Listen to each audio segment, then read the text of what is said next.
You're listening to the B&H Photography Podcast. For over 40 years, B&H has been the professional source for photography, video, audio, and more. For your favorite gear, news, and reviews, visit us at bnh.com or download the B&H app to your iPhone or Android device. Now here's your host, Alan Weitz. Greetings and welcome to the B&H Photography Podcast. Today we're excited to welcome photographer Alison Rossiter to the show. Alison currently has an exhibit at the Yossi Milo Gallery titled Substance of Density, 1918 to 1948, and this show runs through September 26, 2020.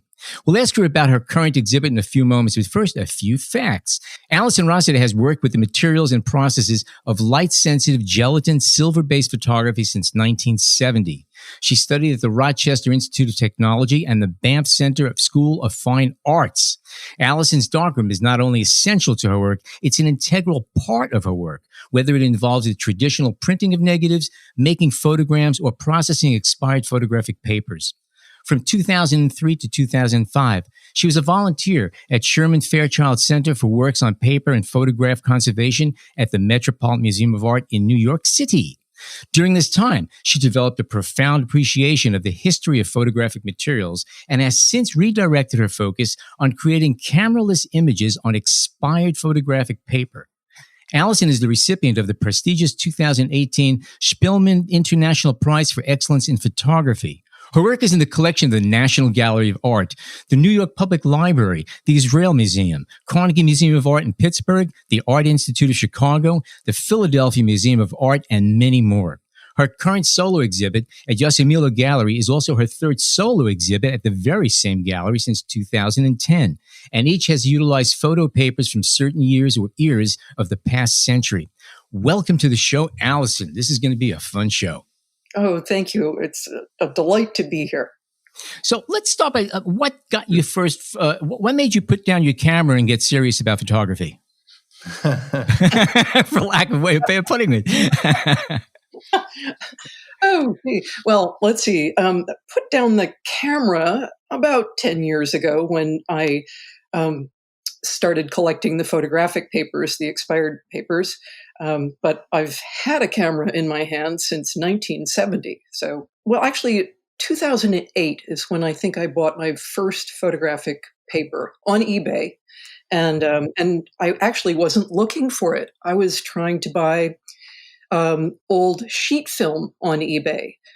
One day, I realized that I couldn't go to B&H and buy 5x7 sheet film. So that's what sent me to eBay. And in one shipment of expired film that I was buying, someone sent me a box of paper. And that paper was an Eastman Kodak Kodabromide E-Surface that expired in May of 1946. And I was quite surprised at this object and didn't really know what to do with it. And I decided to test it. So I pulled a sheet out from the middle of the cleanest pack of paper within this large box and sent it through my darkroom chemistry.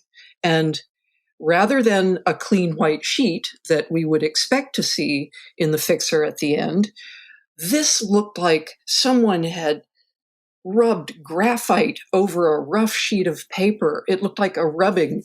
And to me, it looked like a completely perfect conceptual drawing from corner to corner. And that started the search for photo paper. I was so surprised to see that it was the failure, really, of the emulsion, of this light-sensitive emulsion that was just 50 years old at that point, 60 years old, and it could no longer do the job it was designed to do. It was degrading. And the degradation to me was absolute beauty. So, is it safe to assume that, again, since you started shooting back in 1970, you were already well-versed in chemical darkrooms? You understood enlarging paper and all that whole thing, the whole photographic process? Yes. Okay. So this was like a true aha moment because this was already something you've been doing by rote, and all of a sudden you go, boom, look what happens with this. That's exactly it. I had decades of darkroom experience by that point, to the point where It is rote. It is a language. It's like shifting gears in a standard transmission. You just do it automatically. So this was. It made a lot of sense to me why the print looked the way that it did, but I had never encountered it before, and so that was a brilliant surprise. And was it at the time? Did you feel, I don't know how to say it, like were you nervous about kind of following that path and kind of breaking from the photography you had been doing?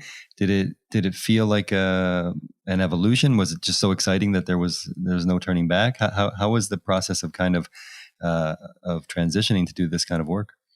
At that point, I had been making photograms, so I should correct myself. I hadn't been doing a lot of camera work for a long time, but I had been making photograms since the late 90s. And in the early 2000s, I decided that I would just skip trying to find an object to place on the photo paper, because that demands that you be clever and find a beautiful object that somehow transcends just the combination and becomes something else, something more wonderful by the process of a photogram. But I decided that I would just use light, and I found all sorts of little pen lights and masked them off, and I was drawing with light on photo paper. And so there were many experiments dealing with the darkroom responses of paper, of black and white gelatin silver paper. And it was really the perfect homework that led me into understanding what was happening on the expired papers.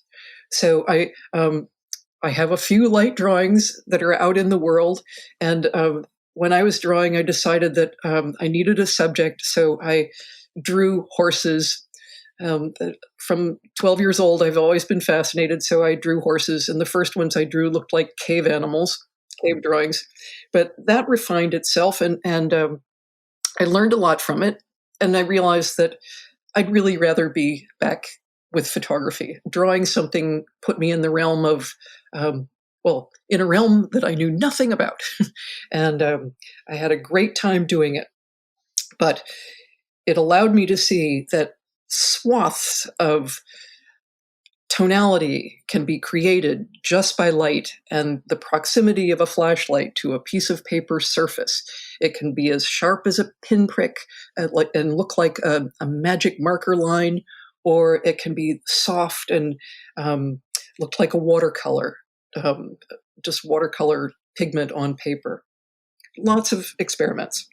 You are taking expired papers, and again, you can't call up Kodak or ACFA and ask for recommendations about, now that your paper is 70 years out of date, how do I permanently affix it so I could sell these prints and tell the people, yes, it's going to last 100 years. How do you fix these images? And also, once you do fix them, do these fixatives, do they do anything to change the effects you've already achieved, and how well do they lock them down? And how are they holding up so far over time, as far as you could tell? As far as I can tell, they are absolutely stable and doing very well. I decided that from the very beginning that I would just use the developer that I have always used, Dectol, with a stop bath and a fixer, a Kodak powdered fixer. It's not a rapid fixer. Rapid fix, I found, bleaches the images toward the end of the process. So just the plain old, powdered fixer was what I used. And that really, those formulas are fairly similar to the chemical development that has gone on from the beginning of developing out paper. So 100 years. Same. Interesting. And so very consistent that way. And I would follow procedures as most people in a darkroom would. There were, it was a double fix, so it's very clean, and a hypo clear. And I haven't heard these phrases for so long. Keep talking. I love this. Is there a community of people that you've kind of found that likes to work with expired paper that or related medium? Yes, I have friends who are doing this. One is Chris McCaw, who lives in California, and he makes sunburned prints.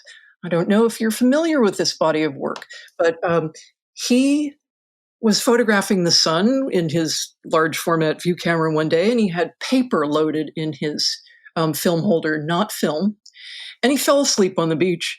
And sure enough, the lens behaved like a magnifying glass, and just seared a line as he was asleep for 4 hours. And so when he took the paper home and saw what it looked like and processed it, it was an old paper that solarized, so there was the appearance of a landscape of an ocean horizon, but it had a physical burn all the way through the paper. They're magnificent.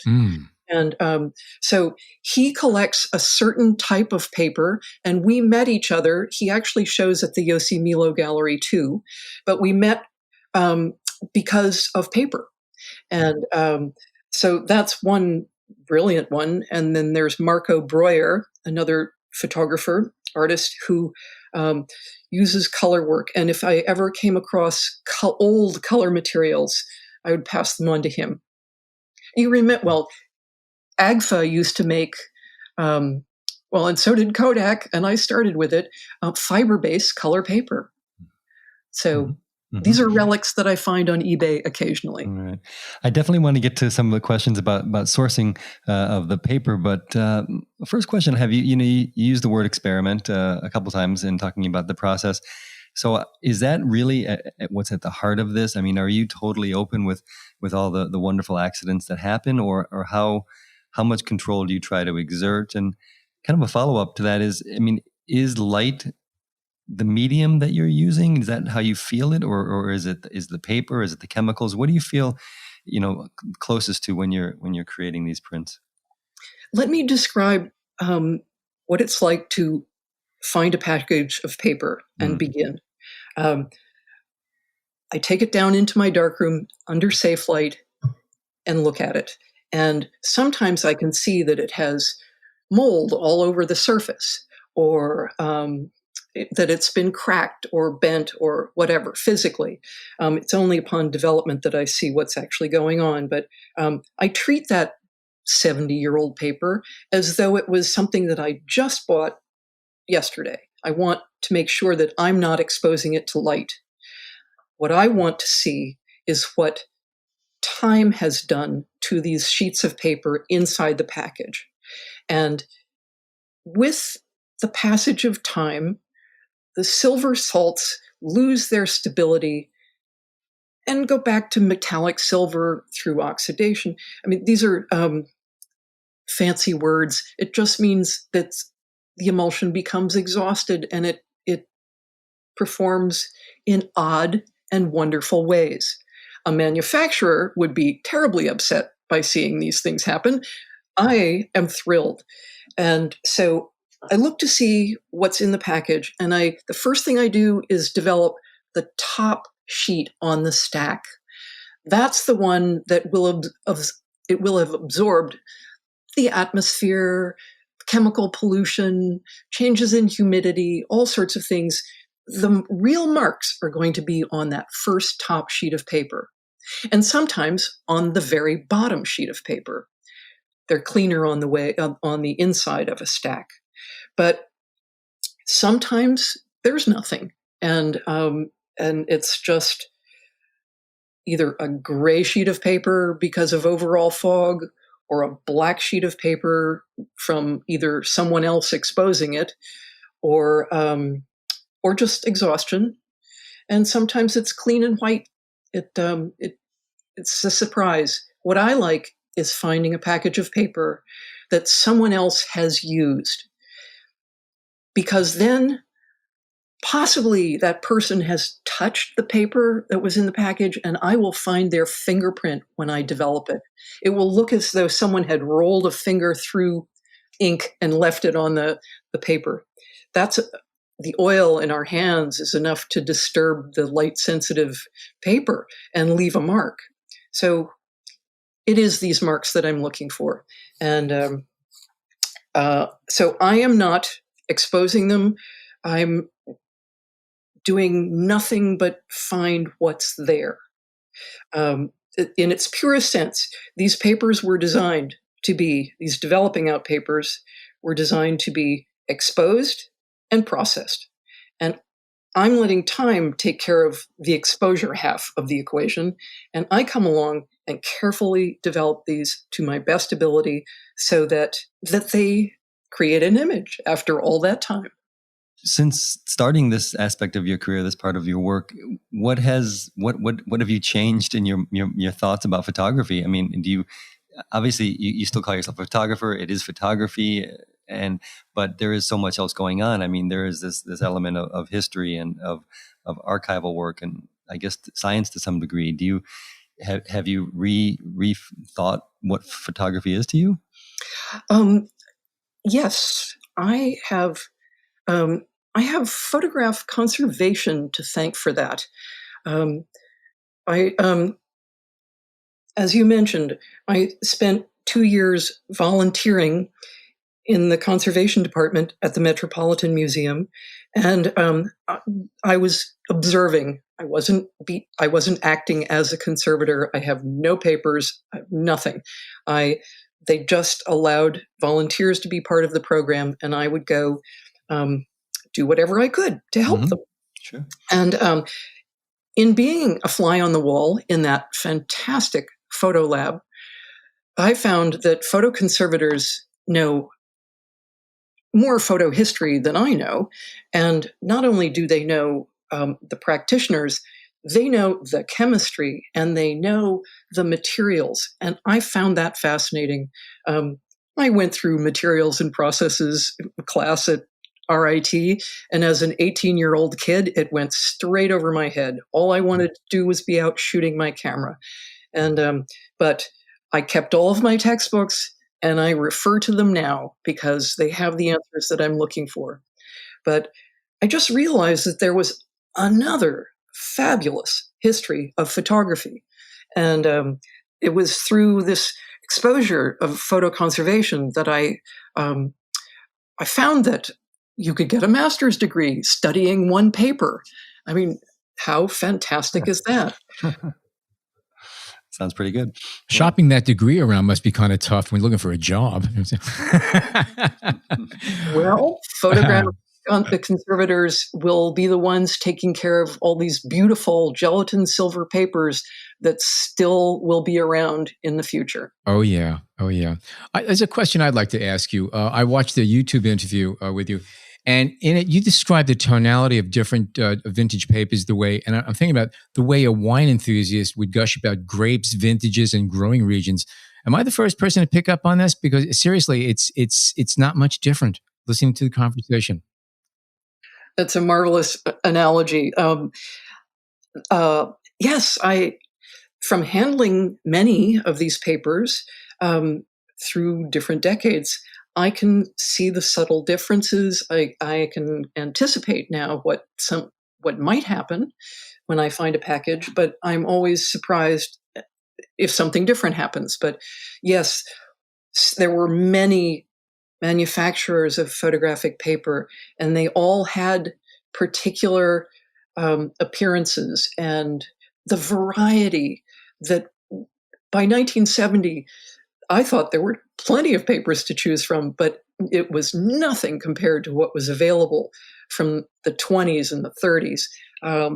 Just a fabulous array of cream-colored papers, brilliant whites, different colored blacks, surfaces that we will never see again. So right.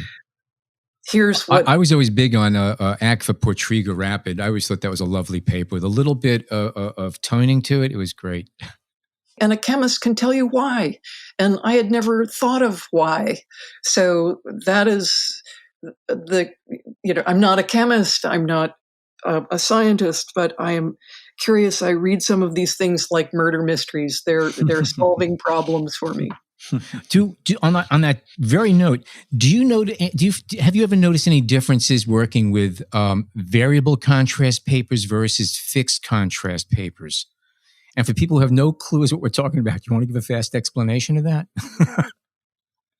Oh, shall I, or would you like? Well, actually, I can do that. Okay. It used to be that, and probably still is, that if you want to print paper, they were usually, depending on the manufacturing paper, 3 to 5, maybe 6 grades of contrast. So if you had a flat negative and you wanted to pump it up a bit, you can get a contrast to your paper. Or if your negative was too contrast, you print it on a flat paper. And then the opposite choice was variable contrast paper, which actually had multiple contrast layers. And then you would put a filter in front of your lens, usually different shades of the yellow spectrum. And depending what filter, it would pierce different layers of the paper, so you can control in one paper, get different contrasts. And even do it from the same negative. I used to burn and dodge in different contrast filters to get different layers in it. Anyway, so you have variable contrast, which has all the contrast, and then fixed contrast. There's my explanation. So my question to you is, do they react differently in the process that you work in now? No, they would. It would be the same. A graded paper and a variable contrast paper will, they'll do the same thing in the chemistry. It really is a matter of, in my work, what has happened to the paper before it comes to me. I have really no idea what 80 years of storage, how many times did this place come out of a moldy basement or a military base, or sadly now, if you go to eBay, you will see listings where people open the box to show you that there's paper in it. Oh, God, yes, I know. And this, again, for those people not familiar with darkrooms, you can't open the box. It's light sensitive. That ruins the paper. But it's a lost language, and it's a lost craft. It's gone. Lost art. And you had mentioned the military base, and I had read that you were able to find, or somebody turned you on to 24 by 20 sheets of DuPont Defender Varigam paper, which expired in 1954. Yes. Can you speak on that subject of sourcing a bit? And again, you mentioned eBay. Is that kind of the main avenue to find paper, or do you have a network now of people that are reaching out to you to say, hey, look what I found?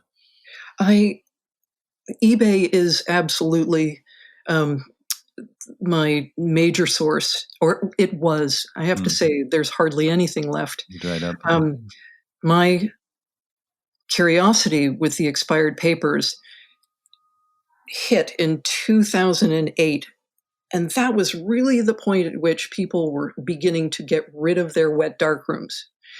And eBay was there to sell all this stuff. Everything I have probably should have been thrown away. I mean, that any of my papers have survived over 100 years is remarkable. It really should have been tossed in the garbage. So eBay is one source, or 99%. And word of mouth has brought offers of paper to me, which they're terrific. And the best thing that ever happened to me in terms of a paper gift was about 6 or 7 years ago, a photographer named Pierre Cordier, who is known for chemograms. He is a Belgian artist who does magnificent work without a camera, with chemistry on photo paper. And he is in every major museum's collection on photography. He's absolutely wonderful, and in his 80s at this point.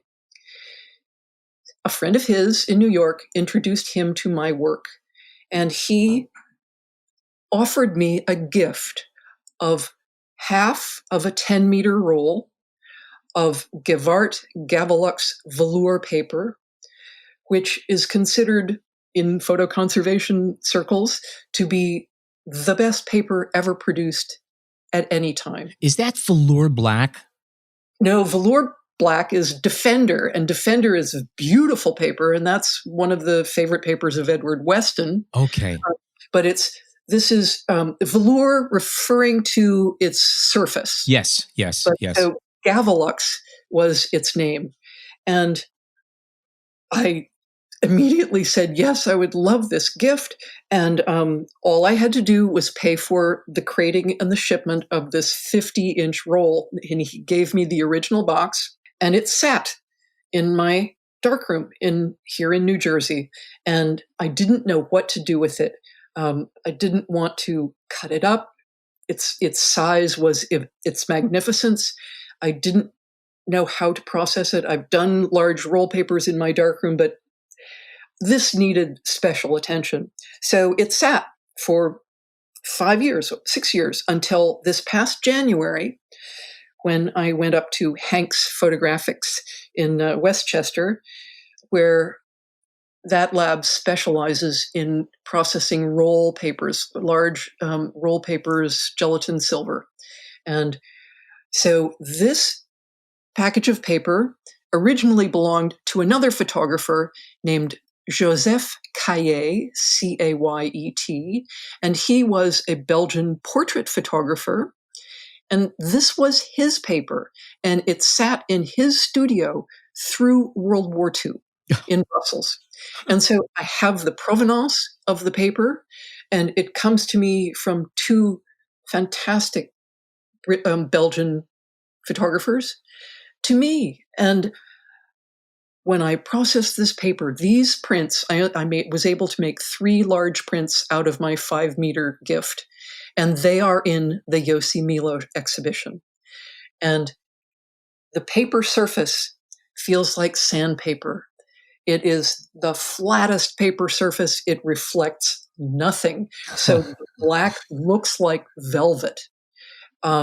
It was an expensive paper to produce, and the Gevart company thought, we're going to do it. We are going to be the people who produce the best paper. So if you're printing for your salon competition, you're going to buy the paper that costs 3 to 5 times more than anything else that's ever been produced. So it was in production for maybe 15 years. I don't know if it actually was produced during World War II, but it was from the 1930s to the mid-50s.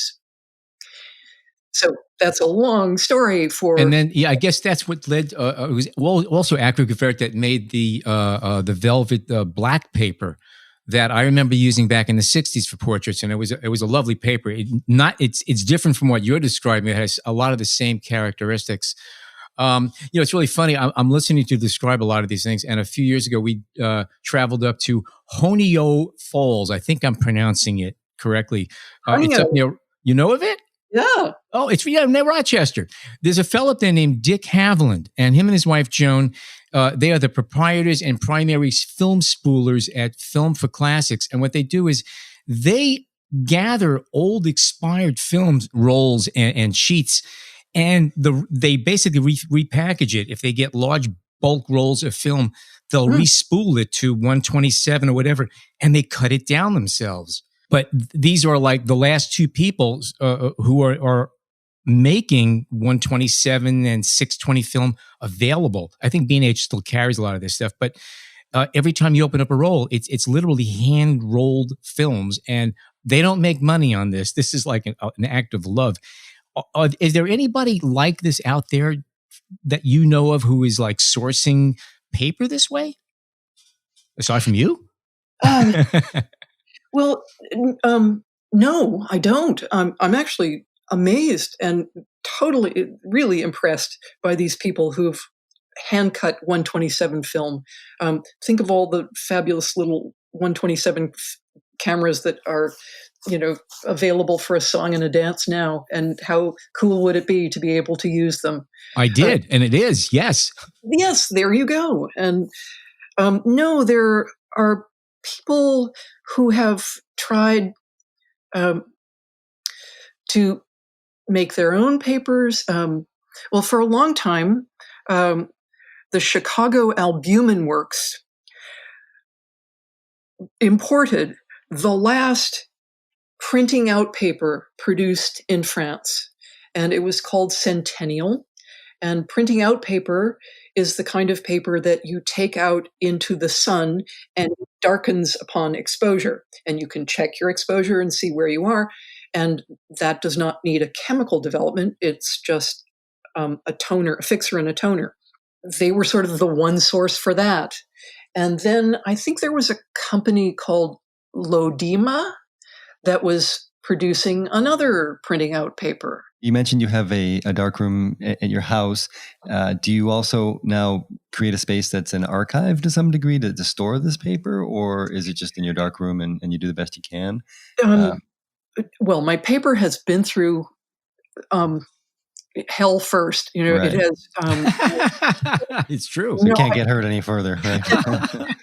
It really, I don't know, but I won't contribute. I won't store it in my garage, whatever.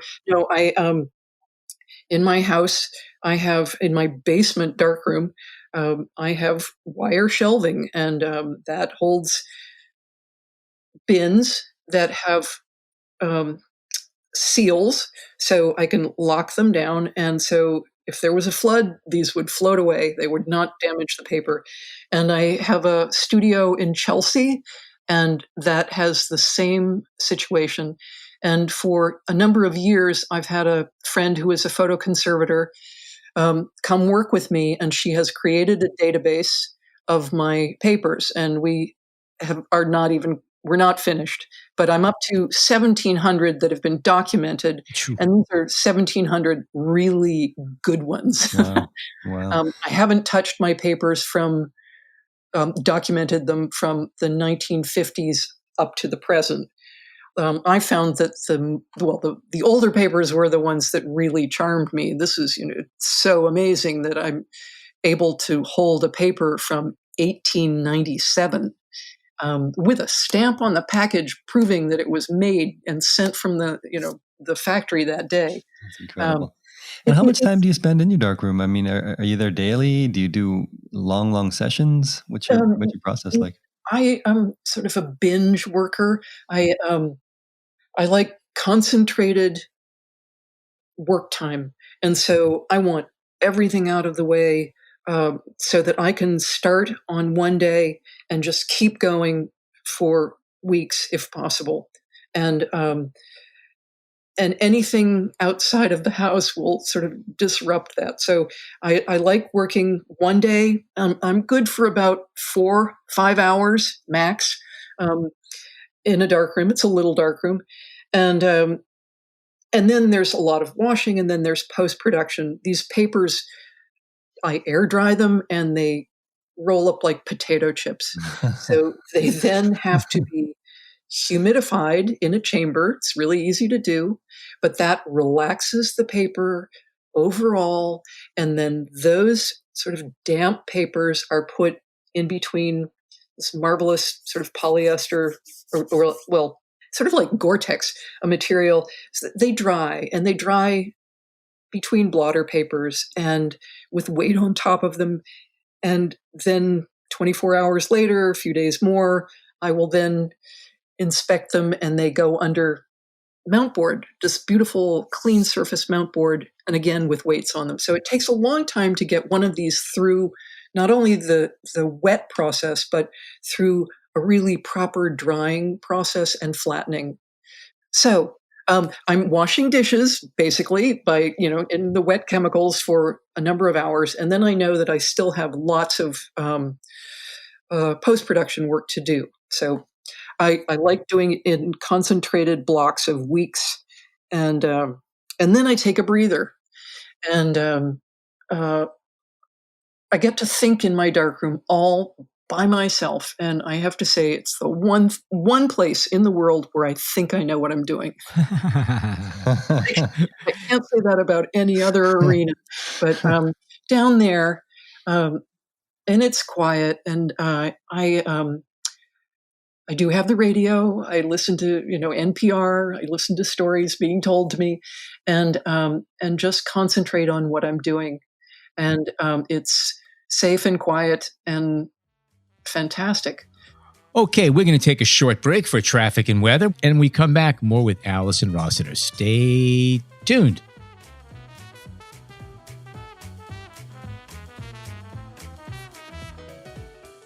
We hope you're enjoying this edition of the B&H Photography Podcast. The best way to support the show is by subscribing on Apple Podcasts, Google Podcasts, Spotify, or wherever you get your podcasts.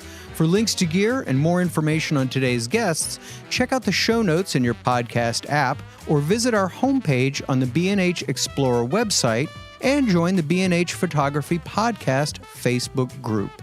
And now, back to the show. Okay, we are back. John, you wanted to ask a question. Yeah, my question kind of extends a little bit from our conversation about your work in the darkroom, but I want to know from there, because the final product, at least on the wall of a gallery, it is so organized, it's so tight, and there's the configurations of the various papers next to each other, and then of course the frames next to each other. When does that aspect of the work come into play? Do you start thinking about that in the dark room, or do you wait and then take a look at the papers and then figure, okay, this needs to go with this? Or is that all kind of pre-planned even before you get into the dark room? Oh, no, it's not pre-planned, but I have a method and it's pretty simple. For this body of work that's in the exhibition, I wanted to go through my collection of papers in chronological order and assemble them that way so that I'm creating a timeline with the dates of the expiration of these papers on the packages. And by doing so, I'm hoping to suggest the dates as world history. And so it actually began at the New York Public Library 2 years ago. I was part of a group show called Anna Atkins Refracted. I decided in honor of Anna Atkins, the first person to illustrate a photo book. She had a collection of botanical samples, and this was the basis of her work. And I thought, well, I have a collection of expired photo papers. This will be my work. And so I began with my very earliest paper and just started processing progressively through the years. And it just turned out with the curators that the first 21 years of my collection were what they were able to show on the wall. So we started at 1898 through 1919. And I wanted, again, these pieces, these assemblages, I wanted them to be arrayed in a chronological order. So the first few pieces, how many papers do I have from 1898? Not many. And then I don't have an 1899, but I have a 1900. So the very first piece in that group, which I called Compendium, was those two papers. And there were 6 prints in the assemblage. And so they made perfect sense and they fit together perfectly. 5x7 and 4x5 pieces. They were wonderful standardized sizes that Kodak produced, and the Napera Chemical Company, these Rochester-based photo producers. And so they fit together like puzzles. And it really is me sitting down with a clean table and my stacks of prints from different years arrayed in front of me.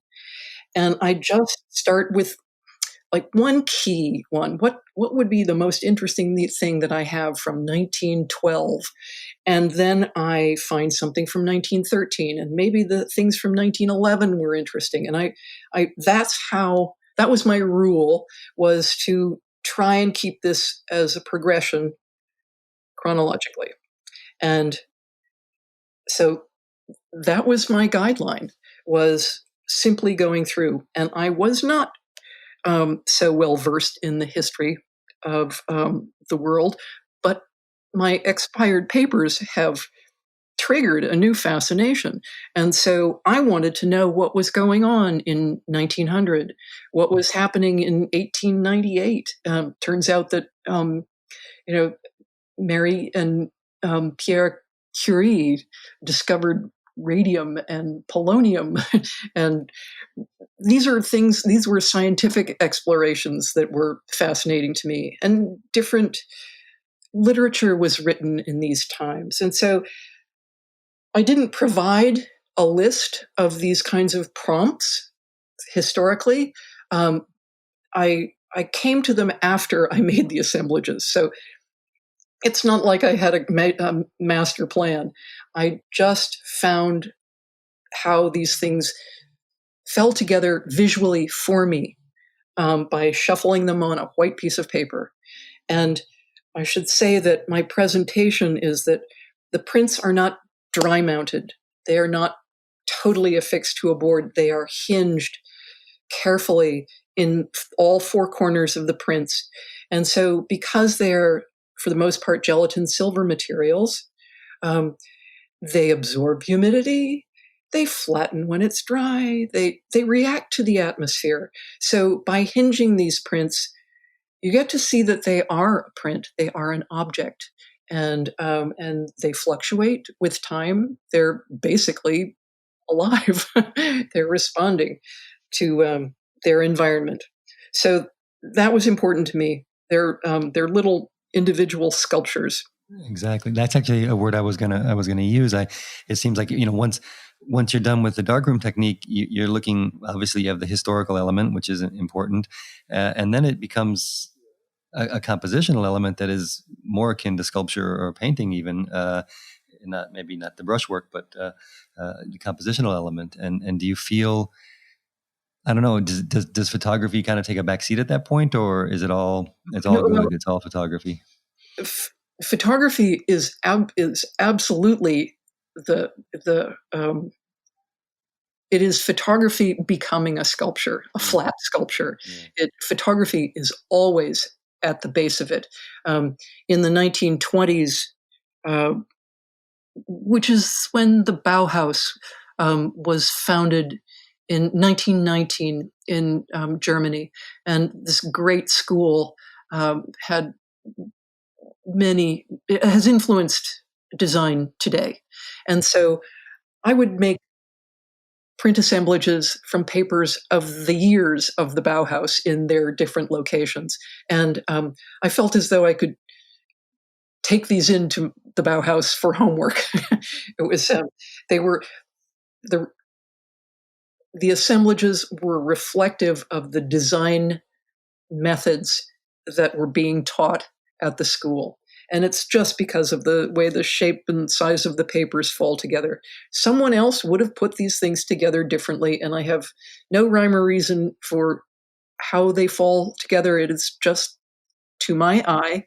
And it's been really fun to do it because this is not my background. And so I have stumbled into abstraction by, sheer chance. The chance of a paper performing beautifully in my darkroom is again chance and luck. It's the one thing I will say is that I was extremely determined to buy everything I could possibly get my hands on. So I think I single-handedly ruined the eBay market for expired paper. If you see people asking outrageous prices for something that looks pretty common, it's probably because I established the fact that someone will pay for it. By the way, what you're saying is holds true for discontinued Polaroid films. I have a couple of Polaroid cameras, and if you try to buy this stuff online, it's extortion. It really, really is. I mean, you spend like up $100 for 8 pictures. But there's a market. And again, these things don't exist anymore. So people are willing to pay for it. That's right. They're not making any more of it. So when I see something from 1914, I want it. These are like, I think of them as lottery tickets, the scratch, whatever, is there a treasure inside? Am I going to, is this going to be the bonus card? Is this going to be a spectacular paper? You never know. So it's like Cracker Jacks. You never know what's at the bottom of that box. Right. And I should, I'm also saying that There were other people collecting paper when I jumped in. There were people, one particular man, Paul Messier, a photo conservator from Boston, who now runs the lens-based research lab at Yale University. But he was buying papers 10, 15 years before I was. And he was concentrating on the American market. And I found that there were eBay offerings in all over Europe and in fact all over the world. And so I have a significant European collection from that. But yes, there were other people. The Getty Museum was buying paper to study it. And what's interesting is they were buying these things to identify papers that are in museum collections. Edward West will tell you what f-stop he used and what developer, but he didn't always write down what paper. I just say Edward West, and he may have, but there are a lot of, the majority of photographs don't have paper identification. So that's what Paul Messier, that was the reason he was buying papers. And when I jumped into the market, he told me that I was his worst nightmare.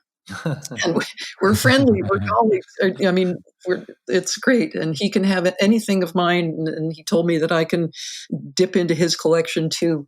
But he was so pleased that someone was doing it from an art angle, that there was life in these papers, not just for an academic study, but for, the purpose of art.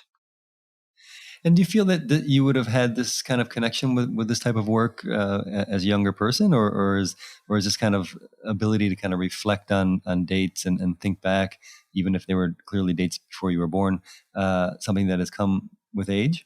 Oh, that's so interesting, John. No, I haven't thought of that. That's a really good question. I would not have been able to do this work at a younger age. I wouldn't have understood the significance of the materials. And when I was younger, materials weren't a question. They were available. And it really is with the disappearance of really the end of gelatin silver production for the most part. There are a few wonderful companies still producing, but it is the end of chemical-based light-sensitive materials that got my attention, and I'm more patient at this age than I ever was. I've always been, want to jump on something and get it done and be the first out the door, but I really have settled into this, and I'm so happy that this idea, this discovery of just processing the papers to see what happens, came to me. Does this interest in let's just say things from the past apply in other aspects of your life? I mean, do you look back to books or any other kind of items to with this kind of reverence and respect, or is it strictly through your photographic practice? Oh, I say I'm a slow learner. I learn my lessons, either the hard way or just from age, and so my general impatience as a younger person pushed me into action, and that was a great education that way. And now, in a slower, period for me, I get to think, and I don't know if I allowed myself to think as much as I allow myself now, and it's about photography. I wouldn't have sat down to read a book about the history of the discovery of photography when I was 20 years old. I wouldn't have done it. Even if I had been assigned it, I would have skimmed through it to just be able to answer a couple of questions on the exam. Now I do it because I'm really interested in it. And it's backup, it's resource material now for certainly for the expired papers, but it makes sense of, I'm a 20th century photographer. I started in 1970, and I was taught by people who learned in the 40s and 50s. So my education is firmly planted in, the history of chemical photography, and I'm happy with that. I know is enough digital material to document my work, and that's about the extent of it. I leave that curiosity to photographers now. Uh, and I assume then you still get pretty excited in the darkroom. Then I mean, there's still that joy when something appears, and It is, yeah, yeah. I'm looking at some images right now from an older exhibit. It's called Paperweight, and can you talk a little bit about how you do work in the darkroom a little bit? How you at least maneuver and manipulate, the baths to get some of the images that they do come out? Because certainly some of them are more controlled. Yes, when I found that a paper would only turn black in the developer, and I had a lot of it, I decided that I would give myself permission to do selective development. And that really was me making a mark on the paper. The first direction of this is just to find what time has done. And with this other direction, I am absolutely dipping one corner of the paper into the developer long enough for it to make a diagonal line. And that is a tremendous power. That's mark making that is deliberate. And many of these papers are very small, and some of them are 4 by 5 inches. But if you put 4 of them together as a quad, they become an 8 by 10 or a 10 by 8, whatever variation. And so I started dipping papers in developer so there would be a white area and a dark area, and then putting these 4 together to hopefully make something that looked like another shape in the center of this configuration of 4. And they looked like awkward geometric constructions. And this led to me adding a tiny bit of a midtone by a very quick dip in the developer rather than a long, steady holding. And I just was able to make 4 prints look like one geometric shape was balancing on top of another geometric shape, just by the subtle suggestion of shading. And that was fun. And so that made me feel like I certainly was a sculptor. Mm-hmm. Mm-hmm. But it's all of it is me trying to find how to make a mark on these papers to produce some sort of an image with a very limited bag of tricks. I decided early on, I'm not taking a paintbrush. I am not going to brush on developer. That would make me a painter. So I know nothing about being a painter, but I do know how to rock a tray in a darkroom, and I know how to pour chemistry. And so I just use these simple physical movements to create imagery. And it's fun when I can make something look like a lake, like a landscape. And I use techniques that artists use. If you pre-wet paper, then the developer will spread like watercolor pigment. If you don't pre-wet the paper, then you'll get a nice hard line when you hold it in the developer. It's all pretty simple bumbling in the darkroom, and that is basically my experimentation. I'm pretty much a deck-tall person, and so I'm not experimenting with different chemistry.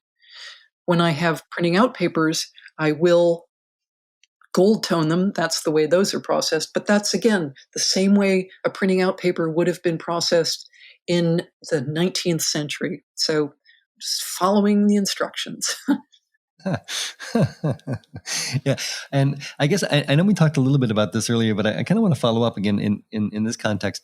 Then when you combine these images or these sheets together, is that process done kind of at a separate time? Do you kind of go back to what you've created and say, all right, now how can I then, put these together to mean something else? Or even how will I arrange them within the gallery space to mean something else. And is that process collaborative with the gallery owner, or you have that kind of in your mind before you go in?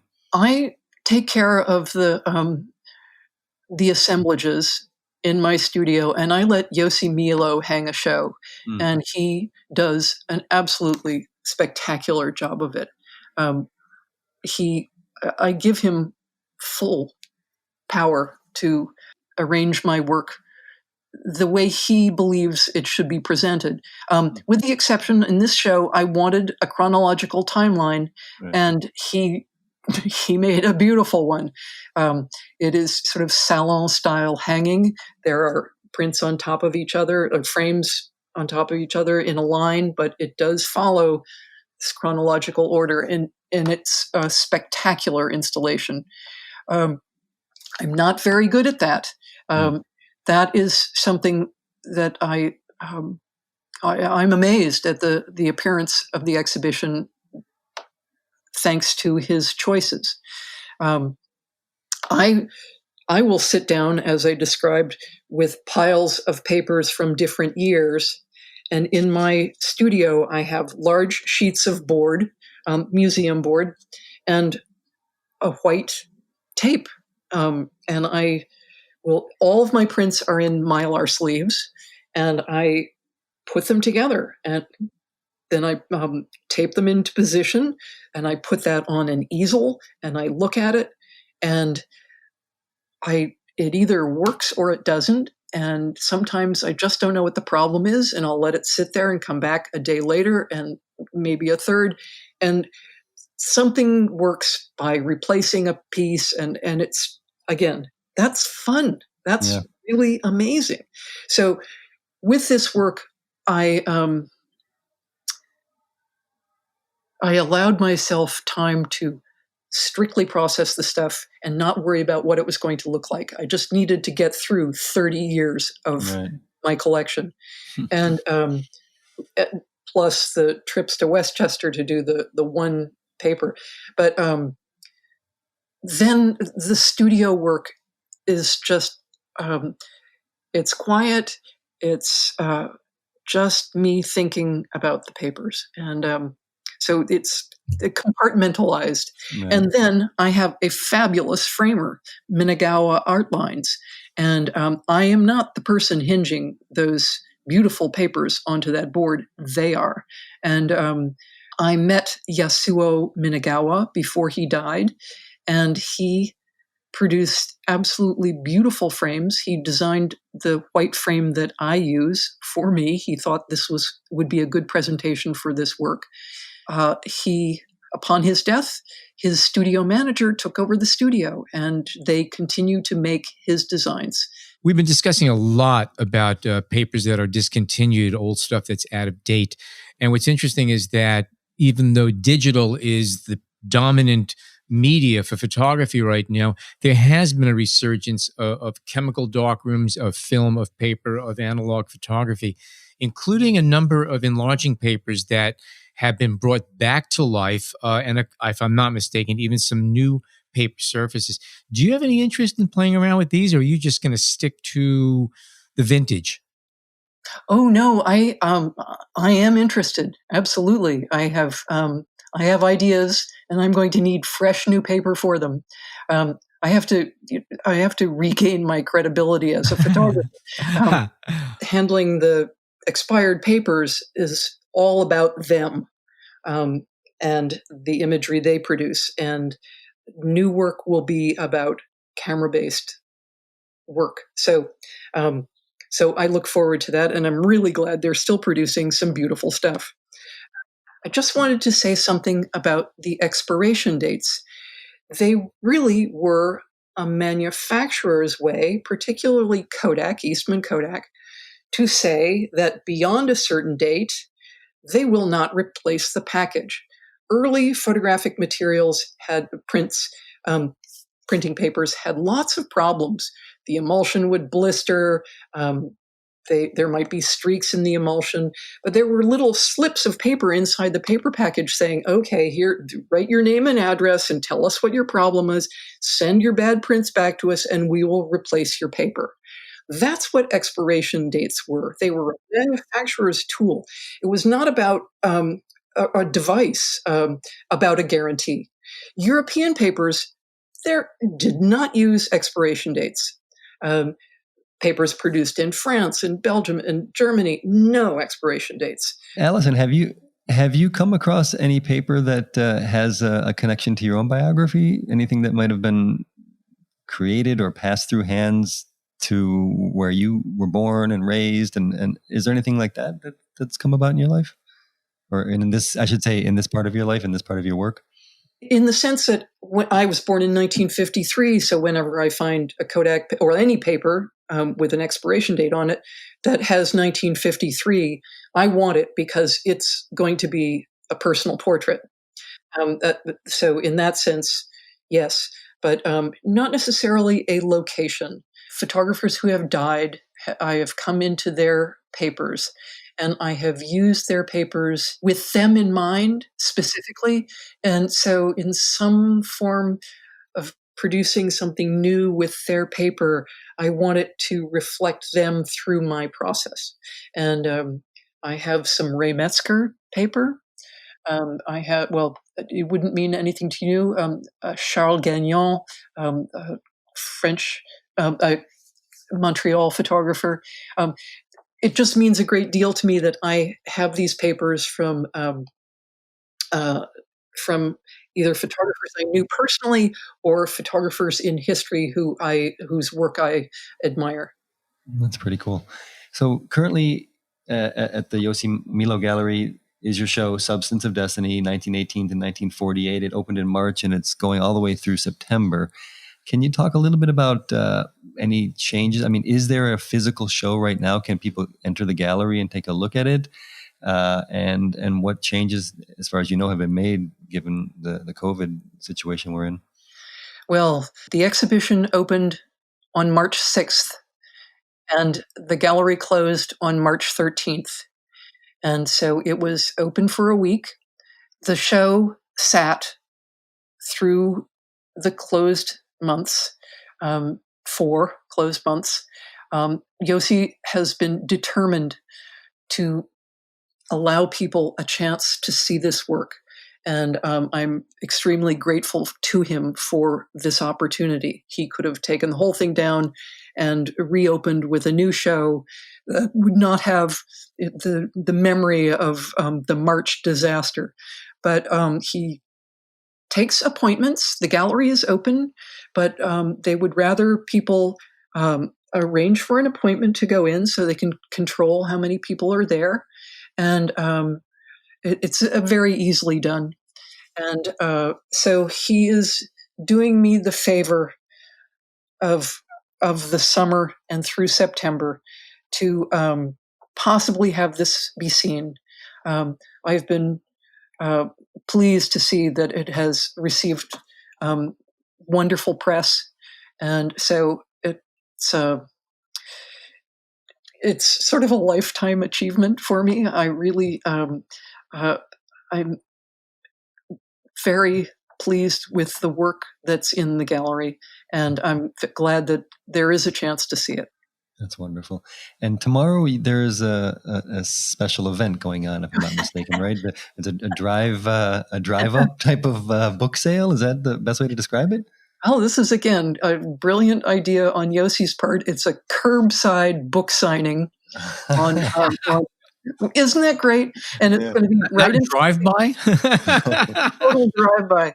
And I should be on roller skates signing. But the book is Compendium 1898 through 1919. This is a book, brand new, from Radius Books, about the 12 pieces that were in the library, the New York Public Library exhibition. Absolutely beautiful book. And so that's what I'll be signing to anyone who has the wherewithal to come to the curbside of the Yossi Milo Gallery. What floor is the gallery located on? It's ground floor. Oh, because I figured if it was on the second or third floor, you could just step in the window with a bungee cord, step out the window, sign the book, and shoot straight back up. It would be pretty quick and easy. Oh, knowing Yossi, a lot Yossi, of publicity also. well, The bungee cord, yes, and I do it too, Alan. There'll be an umbrella, there'll be a table, there'll be people in masks and gloves and whatever. It will all be well done.